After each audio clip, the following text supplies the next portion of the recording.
ఓం శ్రీ మాత్రే నమః. ఓం శ్రీ గురుభ్యో నమః. అందరికీ నమస్కారం. భారతీయ హిందూ సాంప్రదాయానికి స్వాగతం. నా పేరు తాడీశ్వరి. ఈరోజు మనం టాపిక్లో బ్రాహ్మణులకి ఎందుకు గౌరవం ఇవ్వాలో మనం ఈరోజు వీడియోలో తెలుసుకుందామండి.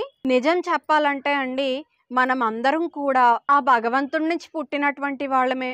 మనల్ని అందరినీ సృష్టించింది ఆ భగవంతుడే. అయితే మన మధ్య ఈ తారతమ్యాలు ఎందుకంటే, భగవంతుడు మనల్ని సృష్టించే ముందు మనకి ఏది అవసరమో అవన్నీ ఆయన తెలుసుకొని ముందుగానే వాటిని పెట్టడం నిర్ణయించాడనమాట. ఉదాహరణకి మనం పుట్టాలి అంటే మనం త్రాగడానికి నీళ్లు ఉండాలి, తినడానికి తిండి ఉండాలి, గాలి పీల్చుకోవడానికి గాలి ఉండాలి. కాబట్టి మనం బ్రతకడానికి ఏదైతే అవసరమో వాటన్నిటినీ కూడా ముందుగానే ఆ భగవంతుడు మన అవసరాలన్నింటినీ తీర్చి ఆ తర్వాత మనల్ని పుట్టించాడనమాట. అలాగే ఇప్పుడు సామాన్యమైనటువంటి ప్రజలు ఉన్నారు, కాయ కష్టం చేసుకునేటటువంటి ప్రజలు, వ్యవసాయం చేసుకునే ప్రజలు, ఇటువంటి ప్రజలు కొంతమంది ఉన్నారు. కాబట్టి మనలాంటి సామాన్యమైన ప్రజలు బ్రతకడానికి ఒక గాలి, నీరు, ఆహారం ఉంటే సరిపోతుందా చెప్పండి? సరిపోదు. భగవంతుడు మనల్ని పుట్టించక ముందే సృష్టిని ఏర్పరిచాడు. కానీ ఆ సృష్టి ఎప్పటి వరకు ఉంటుంది? దానికంటూ కొంతకాలం ఉంటుంది కదా. ఇప్పుడు ఒక మొక్క ఉంది, ఆ మొక్క తన పంటని ఇచ్చిన తర్వాత మరలా అది దాని శరీరాన్ని విడిచిపెట్టేస్తుంది. కానీ ఆ తర్వాత పంట వేసేవాడు ఎవరున్నారు?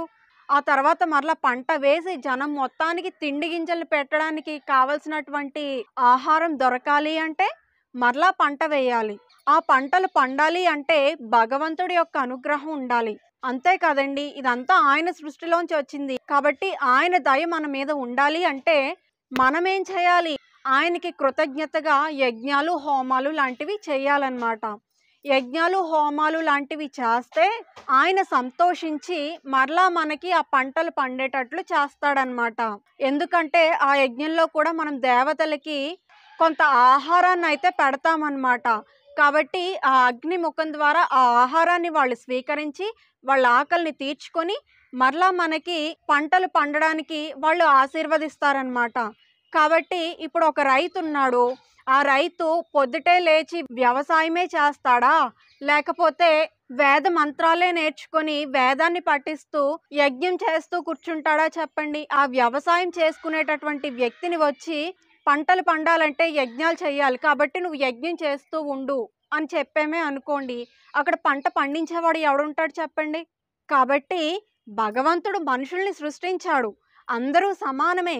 కానీ ఇక్కడ ఎందుకు తారతమ్యం వచ్చింది అంటే, ఏ పనిని ఎవరు చెయ్యాలో భగవంతుడు ముందుగానే నిర్ణయించి ఈ భూమి మీదకి పంపించడం జరిగిందనమాట. కాబట్టి ముందుగా యజ్ఞం చేసేటటువంటి బ్రాహ్మణుణ్ణి ముందు సృష్టించాడనమాట. కాబట్టి భగవంతుడు కొంతమందికి కొన్ని హక్కుల్ని ఇచ్చాడు. కొంతమందిని కొన్ని పనులు చెయ్యండి, మీరు ఈ పనులు చేసి లోకమంతా సురక్షితంగా ఉండేటట్లు చెయ్యండి అని కొంతమంది కొన్ని పనులు అప్పచెప్పడం జరిగింది. అందులో బ్రాహ్మణుల పని ఏంటి? వాళ్ళు నిత్యం యజ్ఞ హోమాది కార్యక్రమాలు చేస్తూ ఉంటారు. అలా చేసినప్పుడు దేవతలకి నిత్యం ఆహారం అంది వాళ్ళు తృప్తిగా భోజనం చేసి మరలా మనల్ని మన పంటలు పండడానికి వాళ్ళు అనుగ్రహిస్తూ ఉంటారనమాట.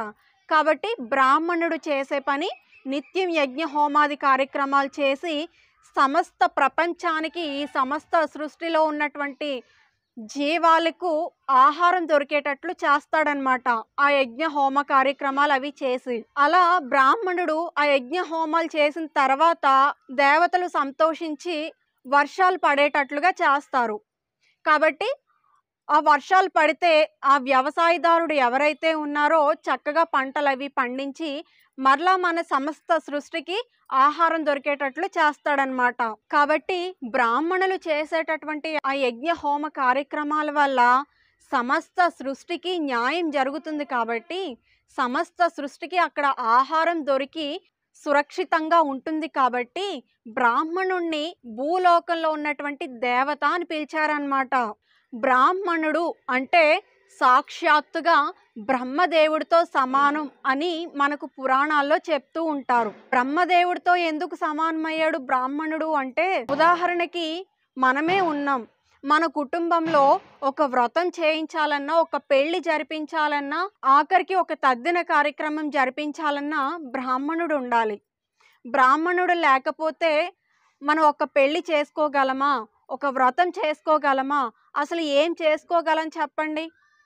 అక్కడ బ్రహ్మస్థానంలో ఆయన కూర్చొని ఆ మంత్రాలవి చదువుతూ మనతో ఆ పూజా కార్యక్రమాలవి చేయిస్తూ ఉంటాడు. కాబట్టి ఆ వేద మంత్రాలు ఎవరి నుంచి వచ్చాయి? బ్రహ్మదేవుడి దగ్గర నుంచి వచ్చాయి ఆ వేద మంత్రాలు. కాబట్టి అటువంటి ఆ గొప్ప వేద మంత్రాలను ఆ బ్రాహ్మణుడు చదువుతున్నాడు అంటే అతను బ్రహ్మగారితో సమానమా కాదా చెప్పండి? అటువంటి బ్రాహ్మణుడిని పట్టుకొని ఈరోజు చాలా చులకనగా మాట్లాడుతున్నారు. ఉదాహరణకి మన ఇంట్లో ఏదైనా పెళ్లి కార్యక్రమం ఏదో జరగాల్సిందనుకోండి, ఆ పంతులకు ఫోన్ చేయండి. పంతులు వచ్చాడా లేదా? పంతులు అని చెప్పి అంటారే కానీ పంతులు గారికి ఫోన్ చేయండి అని అనడం మర్చిపోతున్నారు. అటువంటి సంస్కారాన్ని వదిలిపెట్టేస్తున్నారు జనాలు. ఆ పంతులకి ఫోన్ చేయడం ఏంటి? ఆయన ఏమన్నా మన ఇంట్లో పనోడా పంతులు అని పిలవడానికి? కాబట్టి అటువంటి బ్రహ్మస్థానంలో ఉన్నటువంటి వ్యక్తికి ఈరోజు అటువంటి ఘోరమైనటువంటి అవమానాలు ఎన్నో జరుగుతున్నాయి. అటువంటి అవమానాలన్నీ మన ఇళ్లలో జరుగుతున్నాయంటే దేవతల యొక్క అనుగ్రహం మనకేమైనా ఉంటుందా?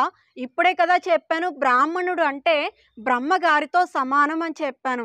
అటువంటి బ్రహ్మస్థానంలో ఉన్నటువంటి వ్యక్తికి అవమానం జరుగుతూ ఉంటే మన ఇంట్లో శుభకార్యం జరుగుతూ ఉన్నా దానికి దేవతల యొక్క ఆశీర్వాదాలు ఎందుకుంటాయి చెప్పండి? పంతులు అని పిలవకూడదు, పంతులు గారు అని పిలవాలి, లేదా పూజారి గారు అని పిలవాలి. అటువంటి బ్రాహ్మణుణ్ణి ఎప్పుడు ఏకవచనంతో పిలవనేకూడదు. ఆయన ఎప్పుడు మనం గౌరవిస్తామో అప్పుడు మన ఇళ్లలో అశుభాలు జరగడం మానేసి శుభాలు జరుగుతూ ఉంటాయన్నమాట. కాబట్టి ఇక నుంచన్నా పంతులు వచ్చాడు, ఆ పంతులకి ఫోన్ చేయండి అని ఇటువంటి మాటలు అనకండి. పంతులు గారికి ఫోన్ చేయండి, ఆ పంతులు గారు ఎప్పుడు వస్తారు అని చెప్పి మనం అలవాటు చేసుకోవాలి. కాబట్టి ఇంత గొప్ప బ్రహ్మస్థానంలో అటువంటి బ్రాహ్మణుడు ఉన్నాడు కాబట్టి ఆయన్ని మనం అంత గొప్పగా గౌరవించాలన్నమాట. సరేనండి, ఈ వీడియోలో మనం బ్రాహ్మణుడిని ఎందుకు గౌరవించాలో మనం ఈ వీడియోలో తెలుసుకున్నాం కదా. ఈ వీడియో కనుక మీకు నచ్చినట్లయితే తప్పకుండా లైక్ చేసి, షేర్ చేసి, సబ్స్క్రైబ్ చేసుకోండి. మరిన్ని ఇంట్రెస్టింగ్ వీడియోస్ కోసం మన ఛానల్ను సబ్స్క్రైబ్ చేయండి. మనం మరలా మరొక మంచి వీడియోతో కలుద్దామండి. సర్వం శ్రీ ఈశ్వరార్పణమస్తు.